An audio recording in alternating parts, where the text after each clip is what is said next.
ओम नमः शिवाय।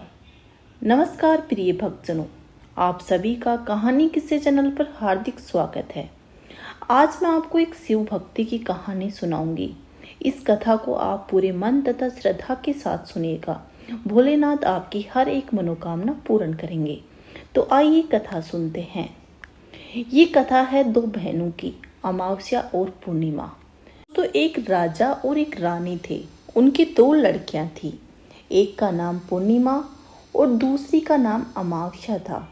पूर्णिमा का घर सारा का काम करती थी और पूजा पाठ भी किया करती थी। पूर्णिमा गाय की सेवा भी करती थी, लेकिन अमावस्या ना तो घर का काम करती और ना ही भगवान की पूजा पाठ करती थी और ना ही कभी वो गौ की सेवा करती थी। फिर भी राजा और रानी अपने दोनों बेटों और अमावस्या को बहुत प्यार करते थे, लेकिन पूर्णिमा से वे नफरत करते थे। राजा के दोनों लड़के और लड़कियां धीरे धीरे बड़े हो गए। राजा ने दोनों लड़कों का विवाह करवा दिया। इसके बाद रानी ने कहा कि दोनों लड़कियों की भी शादी करने के योग्य हो गई हैं, तो इनके लिए भी आप कहीं ना कहीं जाकर रिश्ता तय करके इनका भी विवाह करवा दीजिए। लेकिन अमावस्या का विवाह किसी बड़े घर में करना और पूर्णिमा को किसी गरीब के घर में देना, क्योंकि गरीब पूर्णिमा को घर का काम करना और भगवान की पूजा पाठ करना और गाय की सेवा करना यही पसंद है। अब रानी ने राजा को दोनों बहनों का रिश्ता तय करने के लिए भेजा, तो राजा अपने पड़ोसी राज्य में राजकुमार से अमावस्या की शादी का रिश्ता तय कर देते हैं और उसी गांव में एक गरीब लड़की से पूर्णिमा की शादी का रिश्ता तय कर देते हैं। राजा अपनी रानी को दोनों बहनों की शादी के रिश्ते के बारे में बताते हैं। तो रानी अब सोचती है कि पूर्णिमा की भगवान कैसे मदद करते हैं, क्योंकि ये तो पूजा पाठ बहुत करती है और गाय की सेवा भी करती है। लेकिन पूर्णिमा के भाई और भौजाई पूर्णिमा से बहुत प्यार करते थे, क्योंकि पूर्णिमा उनके घर का सारा काम में हाथ बटाती थी और अमावस्या उन पर अपना रूप जमाती थी। राजा कुछ समय बाद उन दोनों बहनों की शादी करवा देते हैं और रानी उन दोनों लड़कियों की विदाई करवाती है। तब अमावस्या की विदाई के समय बहुत सारा धन दौलत दिया जाता है और पूर्णिमा को कुछ भी नहीं देते हैं। इसके बाद दोनों बहनें अपने अपने ससुराल चली गई।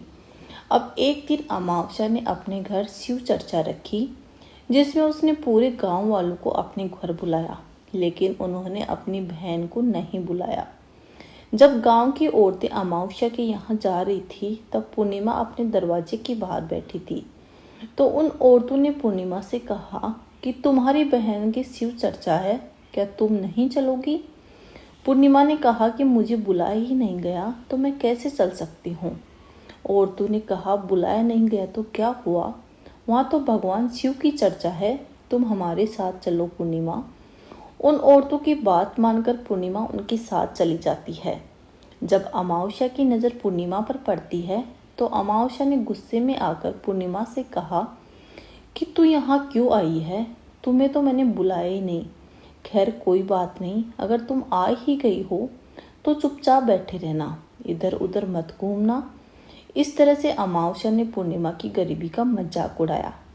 अमावस्या की ये बातें सुनकर पूर्णिमा की आंखों से आंसू आ गए और भगवान शिव के हाथ जोड़कर पूर्णिमा ने मन ही मन विनती करने लगी कि हे भगवान, क्या पूजा पाठ करना, घर का काम करना और गौ की सेवा करना ये गलत है? आखिर मेरा कसूर क्या है? आप कृपा करके मुझे बताइए। पूर्णिमा बार बार भगवान से यही कहती रही। जितने में शिव चर्चा पूरी हो गई। अब अमावस्या भगवान का प्रसाद बांटने लगी। उसने सबको भगवान का प्रसाद लिया, लेकिन पूर्णिमा को नहीं दिया। पूर्णिमा बिना प्रसाद के ही घर लौटने लगी। तो उसने रास्ते में सोचा कि बच्चे प्रसाद मांगेंगे तो मैं उन्हें क्या कहूँगी। उसने सोचा, मैं आज अपने मायके से अपने भाई भौजाई के यहाँ जाऊँगी, वहाँ से बच्चों के लिए कुछ लेकर आऊँगी। ऐसा सोचते हुए वह अपने घर आ गई। उसने अपने पति और बच्चों से कहा कि मैं अपने मायके जा रही हूँ। उन्होंने कहा ठीक है, और पूर्णिमा मायके के लिए रवाना हो गई। चलते चलते एक चबूतरा आया, जिस पर तुलसी का एक पौधा लगा हुआ था और उस चबूतरे पर एक बूढ़ी औरत बैठी हुई थी। वह कोई और नहीं, साक्षात तुलसी माँ ही थी। उस बूढ़ी औरत ने पूर्णिमा से कहा कि बेटी तुम कौन हो और कहाँ जा रही हो। तो पूर्णिमा ने अपना परिचय दिया। तो उस बूढ़ी औरत ने कहा कि ये तुलसी का पौधा सूख रहा है, इसमें तुम थोड़ा सा पानी दे दो, इस चबूतरे की साफ सफाई कर दो, जिससे मुझे थोड़ी ठंडक मिलेगी। पूर्णिमा ने कहा ठीक है माँ जी, मैं कर देती हूँ। उसने तुलसी जी में पानी डाला और चबूतरे की सफाई की। उस बूढ़ी औरत को भी नहला दिया और उसके पैर दबाए और कहा कि क्या काम है माँ जी। तो उसने कहा कुछ नहीं, अब तुम जाओ और वापस आते समय मुझसे मिलकर जाना। पूर्णिमा ने कहा ठीक है। वह वहाँ से रवाना हुई तो चलते चलते आगे एक शिव मंदिर आया। वहाँ पर वे एक बूढ़े बाबा मिले जो चबूतरे पर बैठे हुए थे। वह कोई और नहीं बल्कि साक्षात भगवान महादेव थे। उन्होंने पूर्णिमा से कहा कि बेटी तुम कौन हो और कहाँ जा रही हो। तो पूर्णिमा ने अपना परिचय दिया। वह बूढ़े बाबा के ने पूर्णिमा से कहा कि चबूतरे और मंदिर की साफ सफाई कर दो। बेटी पूर्णिमा ने कहा ठीक है बाबा, मैं कर देती हूँ। और उसने मंदिर की साफ सफाई कर दी तथा चबूतरे की साफ सफाई कर दी। उसके बाद मंदिर की सफाई करी और बूढ़े बाबा को नहला दिया और कहा कि अगर कुछ काम हो तो बाबा बता दो। तो उस बाबा ने कहा कि कुछ और काम नहीं है, तुम जाओ और वापस आते समय तुम मुझसे मिलकर जाना। पूर्णिमा ने कहा ठीक है बाबा, और वह वहाँ से रवाना हो गई।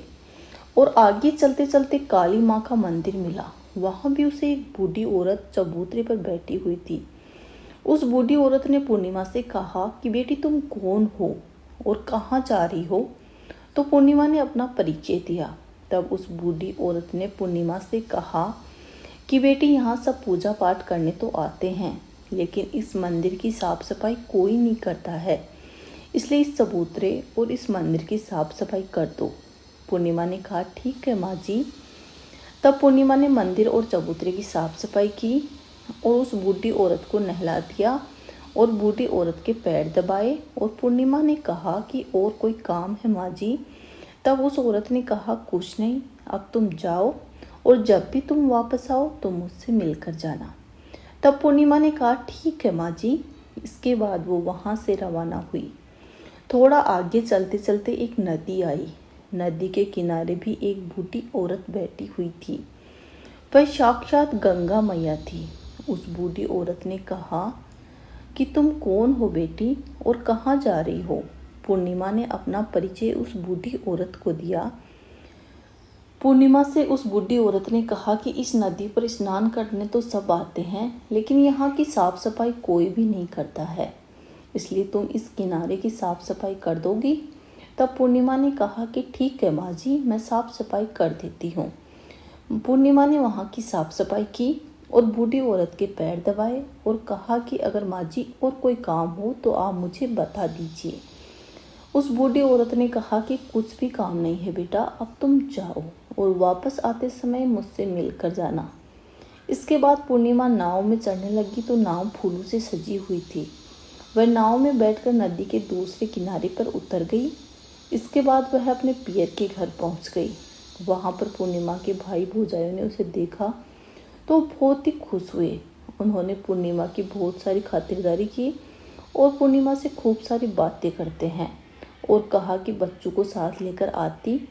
इसके बाद सब खाना खाकर सो जाते हैं और सुबह जब पूर्णिमा ने अपने ससुराल जाने के लिए कहा तो भाभीयों ने उसे एक लाल साड़ी दी और एक थैले में बच्चों के लिए कपड़े और खाने पीने का कुछ सामान रख दिया और कहा कि तुम बहुत दिनों के बाद आती हो, जल्दी जल्दी आया करो।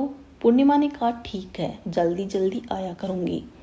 इसके बाद पूर्णिमा की भाभीयों ने पूर्णिमा को हाथ में थैला दिया और कहा कि जाओ और जल्दी वापस आना। इसके बाद पूर्णिमा वहाँ से रवाना हुई और उसी नदी के किनारे पर पहुंच गई। नाव में बैठकर नदी के दूसरे किनारे पर उतर गई। वहां पर उतरने के बाद पूर्णिमा को वही बूढ़ी माँ मिली जो साक्षात गंगा मैया थी।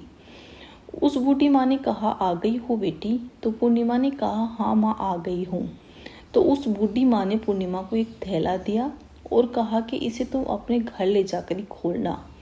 पूर्णिमा ने कहा, ठीक है माँ जी। अब पूर्णिमा के पास 2 थैले हो गए। उन्हें ले जाकर वहां से रवाना हुई। पूर्णिमा अब आगे चली तो काली माँ का मंदिर आया। वहां पर भी वह काली माँ बूढ़ी माँ के रूप में बैठी हुई थी। उसने कहा, आ गई बेटी? पूर्णिमा ने कहा, हाँ माँ जी, मैं आ गई हूँ। तो काली माँ ने एक थैला दिया और कहा कि इसे घर ले जाकर ही खोलना। पूर्णिमा ने कहा, ठीक है माँ जी। अब पूर्णिमा के पास 3 थैले हो गए। पूर्णिमा ने एक थैला सर पर रख लिया और 2 थैले एक एक हाथ में ले लिए और वहां से वो रवाना हो गई। आगे चली तो उसने भगवान शिव का मंदिर देखा। वहां पर भगवान शिव बूढ़े बाबा के रूप में बैठे हुए थे। तो उन्होंने कहा कि बेटी आ गई हो? तो पूर्णिमा ने कहा, हाँ बाबा, मैं आ गई। उस बूढ़े बाबा ने भी पूर्णिमा को एक थैला दे दिया और कहा कि इस थैले को तुम अपने घर जाकर ही खोलना। पूर्णिमा ने कहा, ठीक है बाबा, मैं इसको घर जाकर ही खोलूंगी। अब पूर्णिमा के पास 4 थैले हो गए। अकेली पूर्णिमा 4 थैलों को कैसे संभाल सकती थी, इसलिए उसने अपनी पुरानी साड़ी निकाली और चारों थैलों को साड़ी में इकट्ठा करके बांध लिया। और अब पूर्णिमा वहां से रवाना हुई। थोड़ा आगे चली तो तुलसी माँ बूढ़ी औरत के रूप में बैठी हुई मिली। उसने पूर्णिमा से कहा कि आ गई हो? तो पूर्णिमा ने कहा, हाँ माँ जी, मैं आ गई। तो तुलसी माँ ने भी पूर्णिमा को एक थैला दिया और कहा कि इसे घर ले जाकर ही खोलना। पूर्णिमा ने कहा, ठीक है माँ जी। अब पूर्णिमा के पास कुल 5 थैले हो गए। पूर्णिमा वहां से रवाना हुई और सीधे अपने घर आ गई। पूर्णिमा ने थैलों को नीचे रखा और सबसे पहले अपने मायके का थैला खोलकर देखने लगी। उसमें बच्चों के लिए अच्छे अच्छे कपड़े और बच्चों के खाने पीने की चीज़ें और कुछ गहने थे। पूर्णिमा ने अपने बच्चों को नए नए कपड़े दिए और खाने पीने की चीज़ें दी तो बच्चे बहुत ही खुश हो गए। अब पूर्णिमा ने दूसरा थैला खोला। उसमें माँ गंगा ने दिया था, उसमें सोना और चांदी भरा हुआ था। अब पूर्णिमा ने तीसरा थैला खोला जो उसे काली माँ ने दिया था, उसमें 16 श्रृंगार का सामान भरा हुआ था। अब पूर्णिमा ने चौथा थैला खोला जो उसने स्वयं भगवान शिव ने उसे दिया था, उसमें धन संपत्ति और बहुत सारी खुशियाँ भरी थी। अब पूर्णिमा ने 5वां थैला खोला जो उसे तुलसी माँ ने दिया था, उसमें चावल, दाल और 7 प्रकार के धान से भरा हुआ था।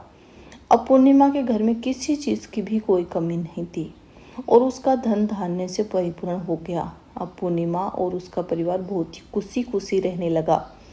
अब पूर्णिमा के मन में विचार आया कि क्यों न मैं भी अपने इस घर में शिव चर्चा कराऊं और शिव चर्चा का कार्यक्रम रखा। पूर्णिमा ने गांव से सभी औरतों को बुलाया और अपनी बहन के घर भी गई अपनी बहन को बुलाने के लिए। तब अमावस्या ने अपनी बहन के घर शिव चर्चा में आई तो उसने देखा कि पूर्णिमा के घर में किसी भी चीज़ की कोई कमी नहीं है। इतनी धन दौलत देकर अमावस्या आश्चर्यचकित रह गई। उसने पूर्णिमा से कहा कि तुम्हारे घर में इतनी धन दौलत आई कहाँ से? देखो बहन, तुमने शिव चर्चा रखी और उसमें मुझे नहीं बुलाया, तो भी मैं बिन बुलाए तुम्हारे घर आई और तुमने भगवान का प्रसाद तक मुझे नहीं दिया। तुमने मेरी गरीबी का मजाक भी उड़ाया। उसके बाद जब मैं अपने घर आ रही थी तो रास्ते में मेरे मन में विचार आया कि घर पर जब बच्चे प्रसाद मांगेंगे तो मैं उनसे क्या कहूँगी। इसलिए मैंने सोचा कि मैं अपने मायके जाऊँगी और अपने मायके से बच्चों के लिए कुछ लाऊंगी। उसने सारी घटनाक्रम जो भी उसके साथ हुआ वो अमावस्या को बता दिया। तब अमावस्या ने पूर्णिमा से कहा कि तुम भी मुझे प्रसाद मत दो और मुझे डांटो, लेकिन पूर्णिमा ने कहा ये तो भगवान का प्रसाद है, मैं तो सबको दूंगी और तुम्हें भी दूंगी। फिर भी अमावस्या ने प्रसाद नहीं लिया और वह सीधे अपने घर चली गई। घर जाकर उसने अपने बच्चों से कहकर कि अपने मायके जाने के लिए रवाना हुई। रास्ते में चलते वही तुलसी माँ मिली जो चबूतरे पर बैठी माँ का रूप धारण करके बैठी हुई थी। उस बूढ़ी माँ ने अमावस्या से कहा कि बेटी तुम कौन हो और कहाँ जा रही हो? ये तुलसी का पौधा सूख रहा है, इसमें थोड़ा पानी दे दो और इस चबूतरे की साफ सफाई कर दो। इस पर अमावस्या ने कहा कि ये बुढ़िया, तुझे दिखाई नहीं देता? मैंने कितनी महंगी साड़ी पहन रखी है, ये गंदी हो जाएगी। ऐसा कहकर वह आगे चली तो भगवान शिव उसको मिले। उसने भी ऐसा ही कह दिया। उसके बाद वह और आगे चली तो काली माँ मिली। काली माँ को भी उसने ऐसा ही कह दिया। इसके बाद आगे चली तो गंगा मैया मिली। गंगा मैया को भी उसने ऐसा ही कहा। इसके बाद वह नाव में बैठने लगी तो नाव में फूलों की जगह कांटे थे जो उसको चुभ गए। वह दूसरे किनारे पर उतर के अपने मायके चली गई। जब वह वहाँ भोजाइयों ने देखा तो वह आपस में धीरे से बोली, काम ने काज की 2.5 सेर अनाज की। ये भला कहाँ से आ गई? अब आ ही गई है तो ठीक है। पूर्णिमा तो अपने काम में हाथ बटाती थी, ये कोई काम तो करेगी नहीं। अब उन्होंने खाना बनाया और खाकर सो गए। अमावस्या सुबह उठी और अपनी भौजाइयों से कहा कि मुझे जाना है। अमावस्या बोली, पूर्णिमा को जो तुमने एक थैला दिया था और मुझे कुछ नहीं दोगी क्या? भौजाइयों ने कहा, तुम घर जाओ, थैला तुम्हारे घर पहुंच जाएगा। फिर वह वहां से रवाना हुई और नदी के किनारे आकर नाव में बैठकर दूसरे किनारे पर पहुंची। वहां गंगा मैया बूढ़ी माँ का रूप धारण करके बैठी हुई थी। बूढ़ी माँ ने कहा कि आ गई हो बेटी? तो उसने कहा, हाँ आ गई। अमावस्या ने कहा कि तुमने पूर्णिमा को एक थैला दिया था और मुझे नहीं दोगी क्या? बूढ़ी माँ ने कहा कि तुम अपने घर जाओ, थैला तुम्हारे घर अपने आप पहुंच जाएगा। इसके बाद भगवान शिव ने भी उसे ऐसा ही कह दिया। तुलसी माँ ने भी उन्हें ऐसा ही कहा और काली माँ ने भी उन्हें ऐसा ही कहा। जब वह घर पहुंची तो देखा कि आंगन में 5 थैले रखे हुए थे। अमावस्या ने अपने मन में सोचा कि आज तो मैं निहाल हो जाऊंगी। उसने जल्दी जल्दी सभी थैलों को खोला तो उसमें किसी में मिट्टी, तो किसी में पत्थर, तो किसी में कंकड़, कोयला और किसी में सांप बिच्छू भरे हुए थे। ये देखकर उसने अपना सारा सर पकड़कर कहने लगी कि भगवान, मुझे मायके से भी कुछ नहीं मिला और इन थैलों में भी कुछ नहीं मिला। इसके बाद अमावस्या दौड़ती हुई अपनी बहन पूर्णिमा के घर जाती है। और जब वो मायके में जाती हूँ तो अपनी भौजाइयों के साथ मिलकर काम करती हूँ और तुमने तो कभी उनकी इज्जत ही नहीं की, इसलिए तुम्हें भला वो क्या देती। इसके बाद तुमने गंगा मैया को ठुकरा दिया, काली माँ को भी ठुकरा दिया, भगवान शिव को भी ठुकरा दिया और तुमने तो तुलसी माँ को भी ठुकरा दिया, इसलिए उन लोगों ने आपको कुछ भी नहीं दिया। अमावस्या बोली, बहन मुझे माफ़ कर दो, मैंने सदा तुम पर अत्याचार किए हैं, मुझे कुछ नहीं मिल सका और कोई बात नहीं, मैं भगवान की भक्ति करके सब कुछ प्राप्त कर लूँगी, मुझे इसका रहस्य बताओ। तो पूर्णिमा ने कहा कि तुम 3 सूत्र का ज्ञान ले लो। पहला सूत्र में दया मांगना और दूसरे सूत्र में चर्चा करना और तीसरे सूत्र में 108 बार ओम नमः शिवाय का जाप करना। बहन, भगवान ने जो 3 सूत्र दिए हैं इनको अपने हृदय में बसा लेना। मैंने सच्चे मन से भगवान की पूजा पाठ की है, इसलिए मेरे पास कुछ नहीं था, फिर भी भगवान ने मुझे सब कुछ दिया और तुम्हारे पास जो कुछ भी था वो सब कुछ खत्म हो गया। इसके बाद अमावस्या अपने घर आई और भगवान की पूजा पाठ करने लगी, भगवान शिव से माफ़ी मांगने लगी, गायों की सेवा करने लगी और दूसरों की मदद करने लगी। दोस्तों, आशा करती हूँ कि आपको ये वीडियो ज़रूर पसंद आया होगा। अगर आपको ये वीडियो पसंद आया तो मेरे चैनल को आप सब्सक्राइब करें, वीडियो को ज़्यादा से ज़्यादा शेयर करें, लाइक करें व कमेंट बॉक्स में अपनी राय ज़रूर लिखें तथा आगे मेरे वीडियो देखने के लिए बेल आइकन को प्रेस करना ना भूलें। बोलो शिव शंकर भोलेनाथ की जय।